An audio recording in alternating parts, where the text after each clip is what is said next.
So in last lecture, this was the last topic that we ended.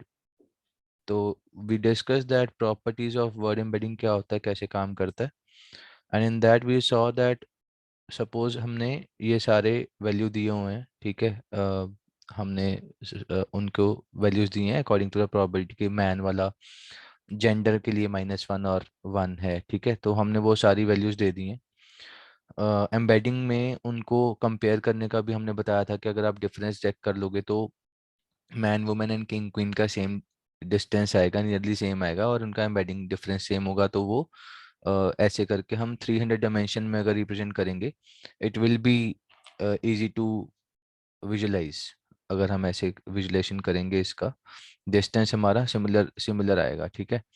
And we saw कि भाई हम अगर 300 dimension हमारा data set था ओरिजिनल, उसको हमने कन्वर्ट कर लिया 2D में, एंड देन 2D में फिर हम इसको, मतलब इसको नहीं, but on the right hand side एक आएगा, just a second.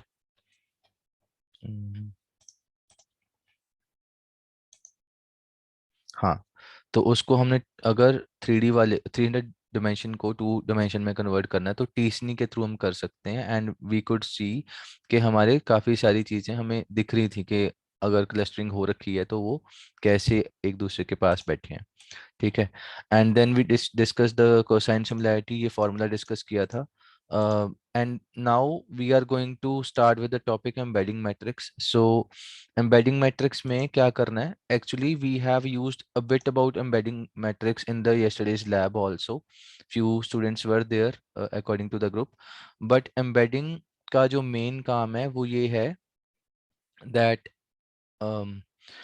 We have to convert our text into a manner कि हमारा डीप लर्निंग मॉडल या कोई भी मॉडल है जिसके ऊपर हमने ट्रेनिंग करनी है, that model can be trained easily. क्योंकि आप डायरेक्टली टेक्स्ट के ऊपर तो मतलब टेक्स्ट को एज इट इज पास कर भी दोगे तो आप ट्रेन नहीं कर पाओगे मॉडल को। मॉडल को तो वैल्यूज चाहिए, ठीक है। तो for example we have a dictionary जिसमें वी हैव ए एरन ऐसे करके बहुत सारे वर्ड्स हैं, एंड जो वर्ड्स हमारे डिक्शनरी में नहीं भी होंगे तो हम उनको अननोन कैटेगरी में डाल देंगे, एंड कॉरेस्पॉन्डिंगली उन सब का कुछ वैल्यू होगा, ठीक है। तो 10,000 वेक्टर का हो गया ये, एंड बेस्ड ऑन 300 डायमेंशंस जो भी अलग अलग सेंटेंसेस होंगे उसका वो 0101 वेक्टर बन जाएगा कि हाँ इसमें है ये नहीं है, तो वो हो गया। एंड एक हमने सपोज उठा लिया एक पर्टिकुलर वर्ड का ऑरेंज का पूरा वेक्टर, जहाँ पे हमने ऐसे करके वैल्यू डाल दी कि हमारा 6257 वाले पे 1 है, बाकी सारे 0 है। Now we want to calculate R E, this is my E, multiply this O part, and this will become my embedding. Embedding of 6257 will be calculated. अगर मैं इसका फर्स्ट रो को इसके साथ पूरा मल्टीप्लाई कर दूं तो मेरा ये पहले वाला वैल्यू आ जाएगा। अगर सेकंड रो को मल्टीप्लाई कर दूं विद द फुल कॉलम, मेरा ग्रीन वाला वैल्यू आ जाएगा, एंड सिमिलरली सारे आ सकते हैं, ठीक है। And so what we can do here is, जब हमारा ये कैलकुलेशन हो जाएगा हमारा ई वेक्टर आएगा तो ये कोई भी वैल्यू क्या आ सकता है ना, ई जे कोई भी हो सकता है। अभी हमने 6257 की बात करी है तो ये कोई भी निकल सकता है।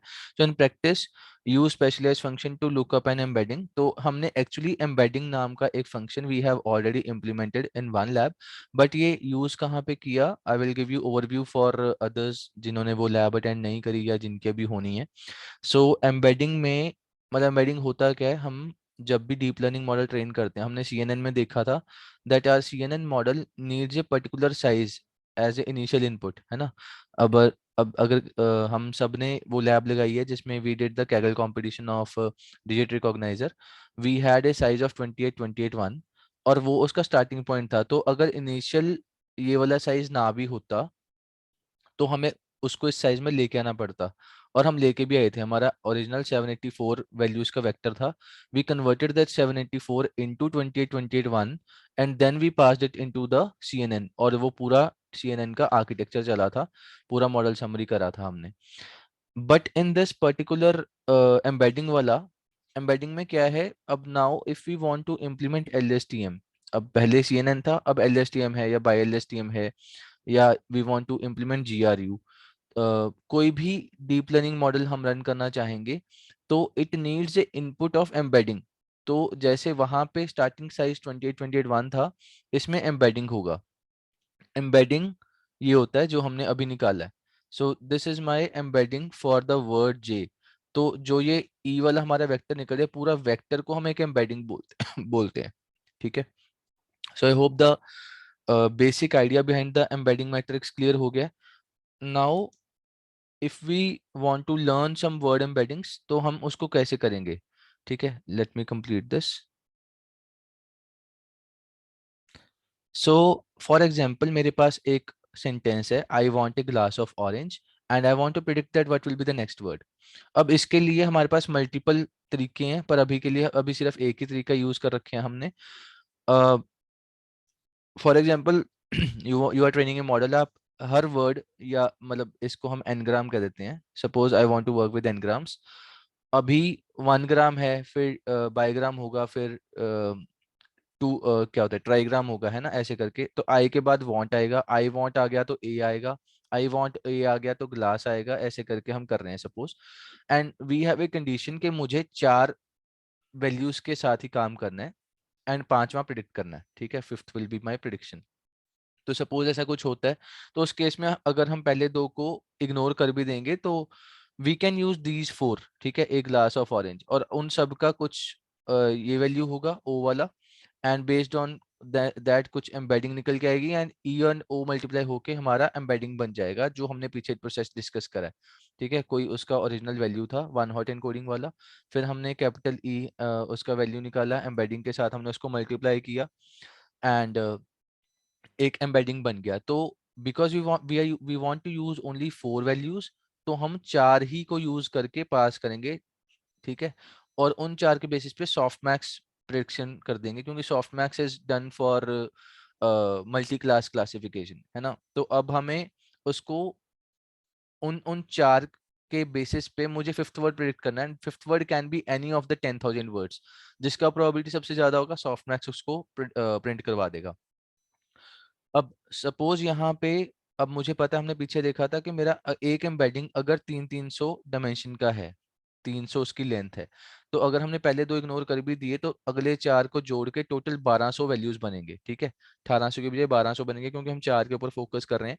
तो based on my embedding as a 300 dimension vector, अगर मैं सिर्फ 4 को कंसिडर कर रहा हूँ, तो 1200 वैल्यूज के बेसिस पे I'm going to send these 1200 values into the 4 neurons of let's say LSTM unit, और उसके बाद हम सॉफ्ट मैक्स लगा देंगे, और सॉफ्ट मैक्स को बोल देंगे कि यार मेरे को बता कौन सा वर्ड मैं प्रिडिक्ट करूं। So the basic idea behind the prediction is this.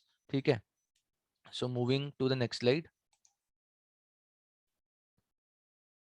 अब इसमें क्या है, अपने पास ना मल्टीपल चीजें थी, जो मैं कह रहा था कि हम मल्टीपल चीजें कर सकते हैं। अभी हमने सिर्फ एक पार्ट देखा, लास्ट 4 वर्ड के बेसिस पे हमने फिफ्थ वर्ड प्रिडिक्ट करवा लिया। ठीक है, तो कॉन्टेक्स्ट क्या है? कॉन्टेक्स्ट है कि आप या तो पिछले 4 वर्ड के बेसिस पे काम करवा लो, या फिर आप कर लो कि आपने 4 वर्ड इनपुट दिए लेफ्ट के, और 4 वर्ड आगे के आउटपुट, मतलब आउटपुट नहीं, 4 word on the right hand side भी आपको गिवन है टू गो अलोंग विद। तो आपको ऐसे करके पूरा एक सेंटेंस गिवन होगा, जिसमें एक फिल इन द ब्लैंक होगा। ठीक है, ये सेकंड सिनेरियो है, और उसके बेसिस पे आपको बताना है कि हाँ यार, इसको हम जूस बोलेंगे। तो which model should I use for A category like this, anyone? Will it not be BiLSTM? Yes और नो? अगर मैं दोनों साइड का देखना चाहता हूँ कि मुझे लेफ्ट साइड के वर्ड्स का भी समझ में आए, राइट साइड का भी कॉन्टेक्स्ट समझ में आए, तो बाई डायरेक्शनल चाहिए हमें, तो BiLSTM यूज होगा यहाँ पे। And similarly if I want to predict the last word, ये हमने पीछे देखा था। ठीक है, कि मतलब पीछे नहीं देखा हमने, सिर्फ ये वाला देखा था, बट लास्ट 1 वर्ड का मतलब है कि आप 1 बाय 1 वर्ड की प्रिडिक्शन कर रहे हो। आई है तो वांट आ गया, वांट है तो ए आ गया, तो ऐसे करके ऑरेंज है तो जूस आ गया, तो ये 1 वर्ड कैटेगरी है। नियर बाय 1 वर्ड क्या होता है? नियर बाय 1 वर्ड का यहाँ पे मैंने अभी तक एग्जांपल नहीं बताया। नियर बाय 1 वर्ड को हम स्किप ग्राम भी कहते हैं। Anyone, what is the technique? इसमें क्या हो सकता है नियर बाय 1 वर्ड में? हाँ जी,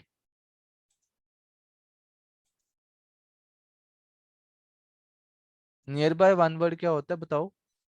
नियर बाय 1 वर्ड का मतलब तो यही हुआ ना कि आसपास का कोई कोई भी वर्ड उठा लो, है ना। तो उस केस में हम क्या करेंगे, हम इसको स्किप ग्राम बोलते हैं। मतलब ये है कि अगर मुझे जूस प्रिडिक्ट करवाना है तो वो ऑरेंज के बेसिस पे हो सकता है, ग्लास के बेसिस पे हो सकता है, सीरियल के बेसिस पे हो सकता है। तो आसपास का कोई भी एक वर्ड हो जाएगा, ठीक है, एक वर्ड जैसे अलोंग हो गया। तो डिपेंड करता है कि आप कौन से वाला वर्ड यूज कर रहे हो, ठीक है। तो आप मल्टीपल ट्राई करके देखोगे, glass juice, orange juice, along juice and serial juice. तो ऐसे करके हमारा नियर बाय वन वर्ड का हम कुछ लगाएंगे and we can do some prediction. So let's see, इसको अब हम करते हैं word to vec. Word to vec is one of the very famous embedding technique, word to vector. ठीक है, तो देखते हैं कैसे करना है। तो suppose we have just discussed the skip gram. तो स्किप ग्राम में let's say I want a glass of orange juice to go along with my serial, ऐसे करके मेरे पास एक सेंटेंस है। And here we can make multiple combinations, orange can be a juice, orange can be a glass, orange can be my, orange can be something else. तो ऐसे करके हमने मल्टीपल रैंडम कॉम्बिनेशन बना लिए, ठीक है। And this technique was given by this research paper, efficient estimation of word representation in vector space. It came in 2013। आप इसके बारे में थोड़ा और डिटेल में देखना चाहते हो तो you can go head and read that research paper, ठीक है। सो इसमें मेनली यही था कि हम मल्टीपल कॉम्बिनेशन बना सकते हैं, उसके बेसिस पे हम कैलकुलेशन करेंगे। तो अब देखते हैं मॉडल कैसे ट्रेन होगा, ठीक है, यूजिंग दैट टेक्निक जो अभी हमने स्किप ग्राम की बात हुई करी है। सो लेट्स से माय वोकैबुलरी साइज इज 10,000 के, ठीक है। तो बहुत बड़ा एक डेटा सेट है, वो कैप बहुत बड़ी है। So my context says, context हो गया सी, जिसमें हमने ऑरेंज का वैल्यू पास कर दिया हर बार ये, एंड टारगेट वैल्यू कुछ भी हो सकता है, it can B juice, it can be anything else. तो इस केस में suppose juice is my correct answer. तो हमारा प्रेडिक्शन कैसे होगा, हमारे पास ये दोनों चीजें गिवन होगी, इन दोनों को यूज करके हम एम्बेडिंग निकाल लेंगे 300 डायमेंशन का suppose. And based on that we will pass it into the one अपना softmax. Based on that softmax the output will be given. तो एक बेसिक सा अंडरस्टैंडिंग ये है कि ये प्रोसेस है हमने जो फॉलो करना है। तो सॉफ्ट मैक्स में we have this probability, soft max का डेफिनेशन है ये, that probability of T given C. तो इसमें क्या है कि आपका एक पर्टिकुलर वर्ड का आप ऊपर प्रोबेबिलिटी लिखोगे वर्सेस आप सम करोगे डिनोमिनेटर में सबका। तो sum of all the probabilities, ठीक है, sum of all the embedding vectors 1 to 10,000, जो भी हम ये सॉल्व करके लेके आएंगे ई रेस पर थीटा टी ई सी ऐसे करके जो भी हम इसको सॉल्व करेंगे। And every time this J value will be changing, this will be 1 2 3 up to 10,000। तो ये बहुत लंबा प्रोसेस है, बट सॉफ्टमैक्स ऐसे करके हमारी प्रोबेबिलिटी निकाल के देता है। So where theta t is the parameter associate with the output t, ठीक है। नाउ इसके बेसिस पे if you want to do some loss calculation, तो it can be calculated as this formula minus of summation 1 to 10,000 y i log y i hat. तो इसमें हमने second part वो वाला 1 माइनस वाई आई वाला skip कर दिया, अगर हम इसको लॉग लॉस फंक्शन की तरह देखें उसमें सिर्फ फर्स्ट पार्ट ही लिया गया, ठीक है।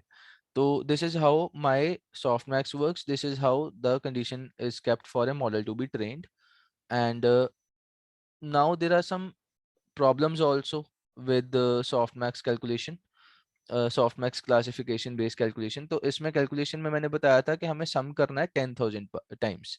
तो 10,000 चीजों को सम करना है। It can be very lengthy process, specially जब आप एक एक वर्ड के ऊपर बार बार उसके ऊपर कैलकुलेशन कर रहे हो। तो थ्योरेटिकली तो यही टेक्निक बोली जाती है, but this is a problem. इसकी बजाय लोगों ने क्या बोला कि यार हमने इसको थोड़ा सा और सिंप्लीफाई करते हैं, लॉग के फॉर्म में कॉम्प्लेक्सिटी आएगा ना कि ओ एन के फॉर्म में।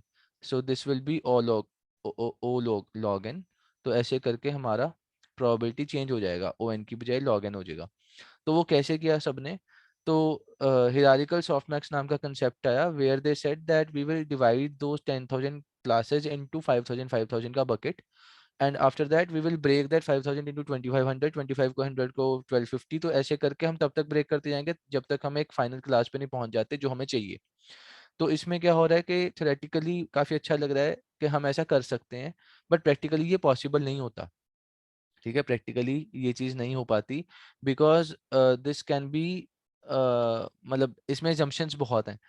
आप इसको हिरारिकल बनाओगे कैसे, आप क्लासेस को एक दूसरे के साथ कैसे लगाओगे, मतलब किस बेसिस पे आप डिवाइड कर रहे हो, देयर आर मल्टीपल पैरामीटर्स जिसके बेसिस पे इसको हम थ्योरेटिकल कंसेप्ट बोल देते हैं। तो प्रैक्टिकली क्या होता है, प्रैक्टिकली ये हम फॉलो करते हैं तो this is a practical approach. इसमें हम कर क्या रहे हैं, इसमें हम थोड़ा बहुत हिरारिकल लगा रहे हैं, बट इसमें कंसेप्ट ये लगा दिया दैट मुझे पता है दैट कोई भी अगर डिक्शनरी या फिर कोई भी हम एक डेटा सेट उठाते हैं, उसमें the, of, a, and, to, ये सारे कनेक्टर्स हैं जो, ये सारे बहुत ज़्यादा टाइम्स होते हैं। तो प्योरली अगर आप प्रोबेबिलिटी के बेसिस पे कैलकुलेशन करोगे, अगर आप प्योरली प्रोबेबिलिटीज उठाओगे, तो उसमें क्या होगा, द, ऑफ, ए, इनकी प्रोबेबिलिटी बहुत ज़्यादा आने वाली है। तो if you want to reduce that thing, अगर आप वो वाली चीज़ नहीं करना चाहते, तो उसके ऊपर भी देखेंगे क्या करना है, बट अभी के लिए इन्होंने हिरारिकल को कैसे अपडेट किया पहले वो बताता हूँ। द, ऑफ वगैरह के लिए ना वो कह रहे हैं कि हमें ज़्यादा गहरा नहीं उतरना पड़ेगा, ये हमें जल्दी मिल जाएंगे। सिमिलरली अगर कोई ऑरेंज हो गया, एप्पल हो गया, तो वो थोड़ा और लेट मिलेंगे। अगर कोई स्पेशलाइज्ड फ्रूट हो गया, जैसे ये स्विट्जरलैंड का एक फ्रूट हमने पीछे भी यहाँ आया था हमारी एक स्लाइड में, ड्यूरियन नाम का एक फ्रूट होता है, I think it is from Switzerland.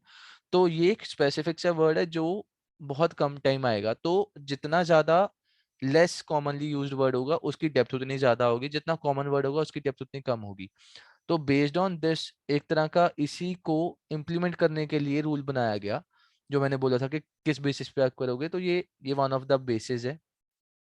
तो इसको यूज करके प्रैक्टिकली लोग करते हैं, and this is actually the best method possible अगर आप सॉफ्ट मैक्स को अपडेट करना चाहते हो। ठीक है, तो how to sample the context c, तो वो सैम्पलिंग का तरीका यही है कि आप डिपेंडिंग ऑन द प्रोबेबिलिटी उसको आप इम्प्रूव करो। अब इसके लिए भी एक आएगा आगे मेथड, वो इसके साथ लिंक हो जाएगा, बट अभी के लिए इतना ही है। ठीक है, नेगेटिव सैम्पलिंग देखते हैं पहले क्या होता है। नेगेटिव सैम्पलिंग का मतलब है दैट हमारे पास एक original context word and target का कॉम्बिनेशन होगा विच इज ट्रू, ये हमारा बाय डिफॉल्ट होगा। उसके बाद हमने के सिलेक्शंस करने हैं, एंड दैट के का मतलब है कि सपोज मेरे पास ये सेंटेंस था, I want a glass of orange juice to go along with my cereal. तो ऑरेंज के साथ रैंडमली हम डिक्शनरी में से वर्ड उठा लेंगे, किंग, बुक, द, ऑफ, ऐसे करके कुछ भी लगा देंगे रैंडम। और ऑब्वियसली ये मेरा करेक्ट आंसर नहीं है, क्योंकि करेक्ट आंसर जूस था सिर्फ, तो वो सारे जीरो हो गए। And because this is number of के टाइम्स ये जीरो हमने रैंडमली पिक करे हैं, तो ये के छोटा बड़ा हो सकता है depending on the data set size also. So they say that if we have smaller data set, try to give a larger number of K, क्योंकि उसकी वोकैब छोटी है तो उसको थोड़ा ज़्यादा मौका मौका दे देते हैं कि चल ठीक है तू ले ले यार, कुछ भी ले ले। और हम के एग्जाम्पल भी थोड़े थोड़े ज़्यादा ले रहे हैं फॉर दैट पर्टिकुलर केस। अगर हमारा लार्जर डेटा सेट है, तो हम रैंडमली 5 भी लेंगे तो भी चलेगा, क्योंकि वो फिर कितना ही ले लोगे ना आप। लार्जर डेटा सेट में 5 भी बहुत है, 5 का 10 कर लो, पर उससे ज़्यादा मत करो। मतलब do not keep your K on a higher side when the larger data set is there. Smaller data set में हम उसको मौका थोड़ा ज़्यादा दे देंगे, क्योंकि उसकी वोकैब छोटी है, तो हम के का वैल्यू 520 के रेंज में रख सकते हैं। तो इसको हम नेगेटिव सैम्पलिंग इसलिए बोलते हैं क्योंकि हमारे पास के आइटम्स आर ऑफ आउटपुट 0। ठीक है, क्योंकि ये नेगेटिव आउटपुट आ रही है, और हमें पता है कि मेरे पास एक ही करेक्ट है, बाकी सारे गलत है, तो इसको नेगेटिव सैम्पलिंग के अंदर रखा गया है। And this technique was given by Mikolov et al, मतलब एट एल का मतलब है multiple authors are there, distributed representation of words and phrases and their compositionality. ठीक है, तो ये एक रिसर्च पेपर है जिसमें इसके बारे में दिया गया था। So let's say we have this softmax model, आप सॉफ्टमैक्स लगा रहे हो अपने मॉडल में, और आप ऐसे करके 10,000 सॉफ्टमैक्स, 10,000 आपके पास ऑप्शंस हैं, उसमें से आप के सिलेक्ट कर रहे हो। So on what basis you will select these k values, any ideas?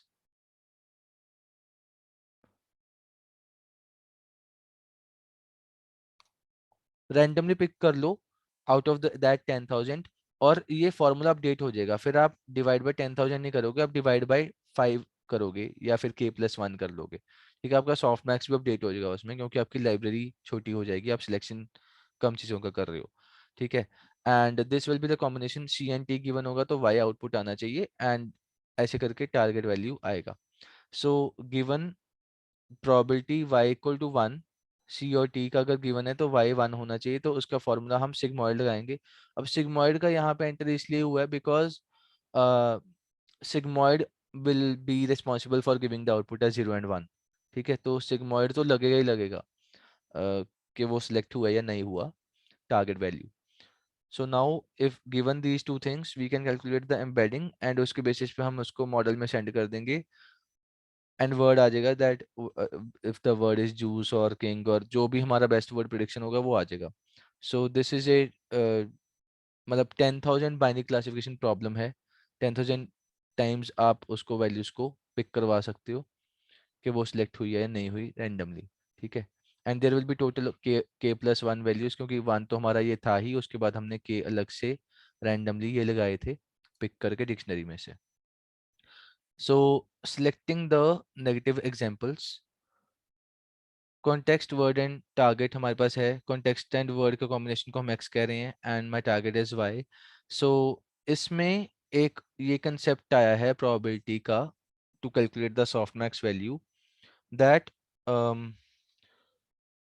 यहाँ पे क्या होता है कि प्रोबेबिलिटी मैं कह रहा था जैसे कि द, ऑफ, एंड ऐसे छोटे मोटे वर्ड्स की प्रोबेबिलिटी बहुत हाई होती है। तो आप प्योरली प्रोबेबिलिटी के बेसिस पे उठाओगे तो ये चीज जो हमारी जीरो वाली हमने पिक करनी थी, तो इसमें वो फिर द दो ही मिलेंगे सारे। ठीक है, जैसे ये द, ऑफ, ये सब भी मिलेगा हमें। अगर आप थोड़ा सा और इसको टेक्निक को इम्प्रूव करना चाहते हो कि अगर हमें कोई ढंग के वर्ड मिले जिसका हमें कोई फायदा भी हो, क्योंकि अगर हम आपने ऑरेंज के बाद कुछ लगाना है तो द, ऑफ तो नहीं लगाओगे। ठीक है, तो थोड़ा सा अगर बेटर अपने मॉडल को ट्रेन करना है, तो what people did in research is, research paper में one of the technique was this, कि आप क्या करो, आप प्योरली प्रोबेबिलिटी के बेसिस पे जाना है तो जाओ, लेकिन टॉप 76% से लेके 100% तक की प्रोबेबिलिटी वालों को छोड़ दो। उनमें से नहीं हम वैल्यू उठाएंगे, हम अप टू 75% प्रोबेबिलिटी वालों को उठाएंगे। ठीक है, स्पेशली सपोज 65 to 75% प्रोबेबिलिटी जिनकी है, हम उनमें से ये वाले चार वर्ड यूज उठाएंगे। क्योंकि उससे क्या होगा कि जो हमारे हायर साइड पे हैं, जैसे द, ऑफ, एंड, ए, जो ऐसे बहुत सारे वर्ड्स होते हैं, तो 20-25% तो ये आराम से खा जाती है अपना पूरा डिक्शनरी को, ऐसे वाले वर्ड्स। तो जो ढंग के वर्ड होते हैं जहाँ से हमारा काम शुरू होता है, तो टेक्निकली ऐसा कोई फिक्स नंबर नहीं है 75% का। आप अपना खुद का रिसर्च पेपर लिख सकते हो, तो आप इसको 3/4 को 0.7 लिख दो, 0.8 लिख दो, आपके ऊपर है। बट आइडिया थोड़ा सा ये था कि आप 100% प्रोबेबिलिटी के बेसिस पे मत जाओ, आप टॉप के मत उठाओ हर बार। आप टॉप के 20-25% छोड़ दो, फिर आप उसमें से बचे हुए में से फिर 4-5 उठाओ। ठीक है, जितने भी आपने के उठाने हैं। तो this was one of the technique given for selecting the negative examples. Now let's talk about the glove word vector. ठीक है, ये ग्लोबल वेक्टर है, तो देखते हैं इसका मतलब क्या है ग्लव वेक्टर का। Global vectors and word representation, I want a glass of juice, ये सब हमें अगर गिवन है, तो now x i j should be number of times जिसमें i appearing in the context of j. पहला वर्ड जो है मेरा वो कॉन्टेक्स्ट ऑफ जे में कितनी बार आ रहा है, तो ऐसे करके इसका हमने अगर कैलकुलेट करना है तो हम ये करेंगे। तो इसका एक फॉर्मूला होता है, सिंगल लाइन इक्वेशन है। ठीक है, what we have to do is we have to minimize this summation of I and j 1 to 10,000 each, f of xj xij। तो ये होता है वेटिंग टर्म, और ये इसका फायदा क्या है, ये फायदा देता है हमें यहाँ पे जो हमने ये लॉग वाला फैक्टर लगाया है, this is a normalization factor, तो हम इसको नॉर्मलाइज कर रहे हैं।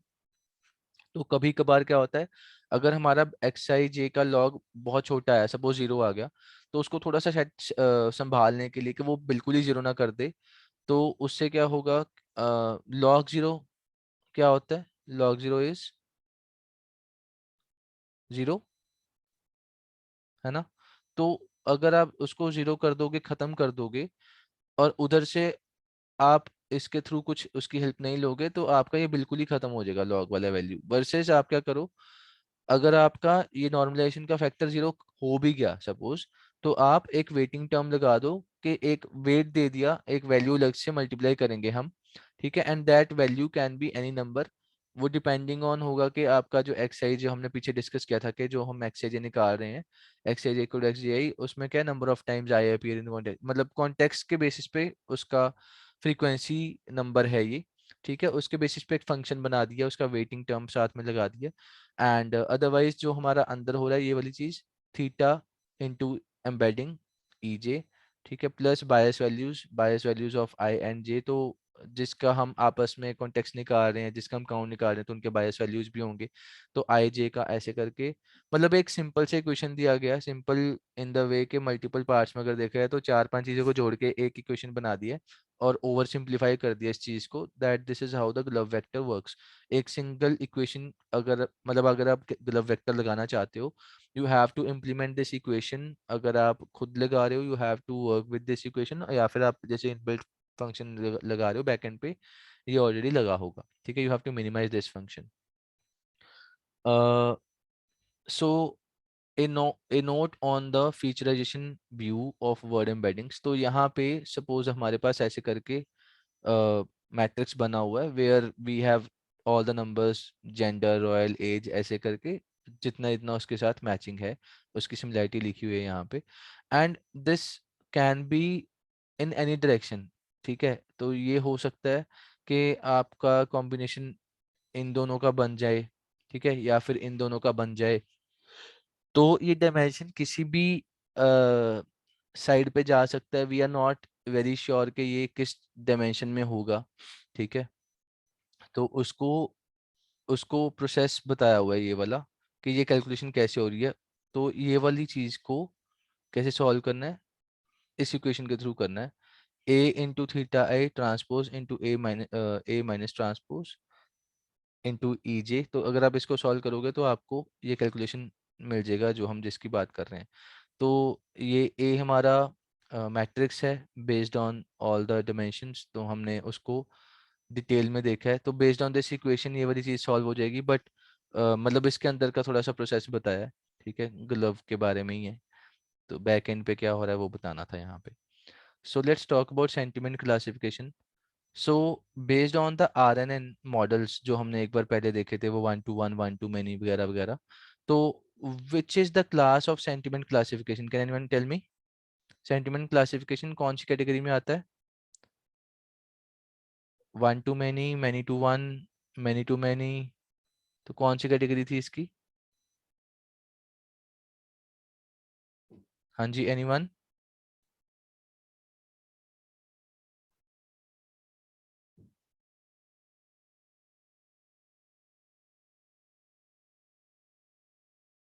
हाँ जी बताओ। सेंटिमेंट क्लासिफिकेशन अगर आपने करना है तो ये RNN की कौन सी कैटेगरी में आएगा? I will not move head if you don't tell me this answer. Sir many to 1। many to 1, ठीक है, फॉर द ऑब्वियस रीजन कि अगर आपका कोई भी सेंटेंस है तो आपका मल्टीपल चीज़ों की इनपुट जा रही है एम्बेडिंग की, and in the end you have to give 1 star 2 star rating, ठीक है। तो वो जो नंबर आएगा तो वो एक सिंगल आउटपुट होगा, तो many to 1, ठीक है। तो इसमें क्या हो रहा है, तो आपके पास ऐसे करके कुछ सेंटेंसेस गिवन होंगे, based on that you have to tell कि मुझे कौन सा सेंटिमेंट लग रहा है। The dessert is excellent, 4 star rating. Service was quite slow, 2 star. Good for a quick meal but nothing special, 3 star, मतलब एवरेज है। Completely lacking in good taste, good service and good ambience, मतलब lacking word का weightage देखो कितना ज्यादा है। अगर आप प्योरली इसमें प्रोबेबिलिटी के बेसिस पे चले गए तो आप पक्का इसको अच्छी रेटिंग दे दोगे, क्योंकि 3 बार गुड आया हुआ है ना। वर्सेस अगर आप लैकिंग को ढंग की वेटेज दोगे, जो कि हम रियल वर्ल्ड में हमारा दिमाग अपने आप दे देता है, completely lacking in all these things, तब ये 1 स्टार रेटिंग दे रहा है। तो this is the kind of complex scenario. इस चीज को अगर आप अपने मॉडल में ट्रेन कर गए तो फिर आपका मॉडल अच्छा परफॉर्म कर लेगा on any of the problem, क्योंकि ये एक कॉम्प्लेक्स प्रॉब्लम है, ठीक है। तो अगर आप प्योरली वर्ड वेक्टर्स के बेसिस पे, प्रोबेबिलिटी के बेसिस पे चले गए, तो ये पक्का अच्छी रेटिंग दे जाएगा ये वाला वर्ड, क्योंकि लैकिंग सिर्फ एक है, गुड 3 बार आ गया, तो ऑब्वियसली इसको 4 स्टार तो मिल ही जाएगा। तो देखते हैं क्या करना है। So the dessert is excellent, 4 star, ठीक है। There is a spelling mistake on this slide, यहाँ पे डबल एस आएगा। So the dessert is excellent, ऐसे करके उसका कुछ ओ होगा गिवन, ई है, तो ये प्रोसेस पूरा सेम है बैक एंड पे जो भी हो रहा है। सो एम्बेडिंग अपने पास आ जाएगा। सपोज एम्बेडिंग को आपने पास कर दिया, आपके पास ये हर हर वेक्टर 3-300 डायमेंशन का था एम्बेडिंग वेक्टर, उन सबको एवरेज करके आपने एवरेज पुलिंग कर दिया सपोज, तो आप उनकी एवरेज लगा दोगे, 300 डायमेंशन आ जाएगा। And passing that value into softmax for 1 to 5 star rating, आपकी 1 to 5 क्लासेस भी आ जाएंगी. So completely lacking in good taste, good service, good food, ऐसे करके ये सारा जो भी है. तो इसको कैसे हैंडल करेंगे देखते हैं. तो इनफैक्ट अगर आप इसके बेसिस पे करोगे तो आपका अच्छा नहीं आएगा, ये गारंटीड है. तो उसको ठीक करने के लिए RNN को हम अप्लाई कर सकते हैं rather than only word embeddings.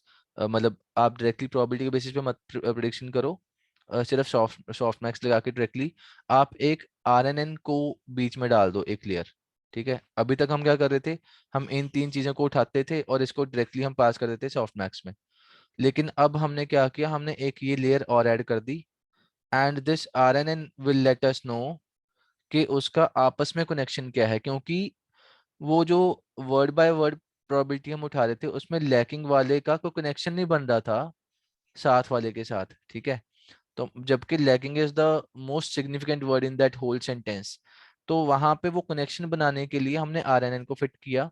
और RNN की वर्किंग हमें पता ही है कैसे काम करता है. We have seen RNN in detail, LSTM सारे हमने वो देख लिए, अलग अलग मॉडल, GRU वगैरह. तो अगर आपको कनेक्शन गिवन होगा, आपको पता होगा कि ये गुड फूड, गुड एम्बियंस, ये सब, उसकी बजाय उससे पहले एक लैकिंग आया हुआ है वर्ड. तो लैकिंग जब आ गया तो उसके बाद वाले सारे गुड नलीफाई हो जाएंगे. तो वो चीज हमारा RNN करवाएगा, इसलिए हम एक लेयर RNN की डाल रहे हैं. तो ये मैनी टू वन प्रॉब्लम है. And this is not good, है ना. मतलब अगर लैकिंग आ गया या लैकिंग की बजाय एब्सेंट आ गया तो गुड का मतलब होगा नॉट गुड हर बार, क्योंकि लैकिंग आ गया आगे. तो वो RNN ही हमारा करवाएगा काम. So there is this last topic that I want to discuss today, debiasing word embeddings. So debiasing word embeddings में so the problem of bias in word embeddings देखते हैं. So man is to women as king is to queen. So man is to computer programmer versus woman is to homemaker. तो यहाँ पे biasing हो रखी है. ठीक है, तो ये वाली चीज़ों को भी हमें हैंडल करना होता है अपने डेटा सेट में कि हमारा डेटा सेट किसी भी टाइप में बायस ना हो. ठीक है, so we have to work around these. And trust me, ऐसी चीज़ों को हैंडल करना थोड़ा सा टाइम टेकिंग ज़्यादा होता है कंपेयर टू नॉर्मल. हम जो जो अभी तक हम पीछे करते हैं, जो भी प्री प्रोसेसिंग कर रहे हो, सब कुछ कर रहे हो, वो सब तो आ ही जाएगा. So father to doctor, mother to nurse, तो ये भी गलत है क्योंकि मदर भी तो डॉक्टर हो सकती है. ठीक है, तो ऐसी चीज़ें हमें इग्नोर करनी है और इन चीज़ों को सॉल्व करना है to get the job done. So word embeddings can reflect gender, ethnicity, age, orientation, and other biases of the text used to train the model. तो जो भी है, हमने ऐसी वाली कोई भी biasing नहीं करनी अपने data set में. And this was given by one of the researcher in 2016 that man is to computer programmer as woman is to homemaker. ठीक है, तो ये debiasing word embeddings, तो ये सब हमने हैंडल करना है. आई थिंक दिस स्लाइड है अभी एक. तो यहाँ पे हम क्या कर रहे हैं, नॉन बायस डायरेक्शन है सपोज 299 डायमेंशंस, एक हमारी बायस वाली है. तो हमने इन चीज़ों को देखना है दैट बेबी सीटर कौन बन सकता है. मतलब ऐसी चीज़ें डिस्टेंस के बेसिस पे भी चेक हो सकती हैं. सो डॉक्टर वालों का आपस में क्या डिस्टेंस है, तो बेबी सीटर का अगर नॉन बायस डायरेक्शन है तो grand mother baby seater, grand father. ठीक है, या बॉय शी ही बॉय, तो ये मतलब ये बॉय गर्ल वगैरह ये थोड़े से दूर हैं. डिस्टेंस के बेसिस पे चेक कर सकते हो आप कि कौन सा किसके पास है. ठीक है, उसके बेसिस पे आप बायस लाइन से दूर रहना चाहते हो. एक बेसिक्स आइडिया ये है कि आपको बायसनेस कम करनी है, तो आप ये वाला टेक्निक लगा सकते हो that one of the word और may be multiple things are there. तो अगर मल्टीपल बायस वर्ड्स भी हैं तो आप वन उसको वन वर्सेस ऑल कैटेगरी में डाल के बार बार इसको चेक कर सकते हो, बायस और नॉन बायस को. So embedding of he she, embedding of male and female, तो ऐसे इनकी एवरेज ले लो. ठीक है, तो यहाँ पे identify the bias direction versus आप उसको न्यूट्रलाइज करोगे. तो न्यूट्रलाइज कैसे करोगे, for every word that is not definitional, project to get rid of bias. ठीक है, तो मतलब इसके बेसिस पे आप कर सकते हो neutralize. And third part is equalize the pairs. तो अगर आप ग्रैंड मदर ग्रैंड फादर को कर रहे हो और गर्ल बॉय को भी करना पड़ेगा, तो ये दो तीन चीज़ें होती हैं ठीक है, बायसनेस को आप अपने एंड पे थोड़ा सा प्रैक्टिकल भी इसके बारे में सर्च करना कि कैसे करेंगे। ठीक है जी। And I think this slide is over.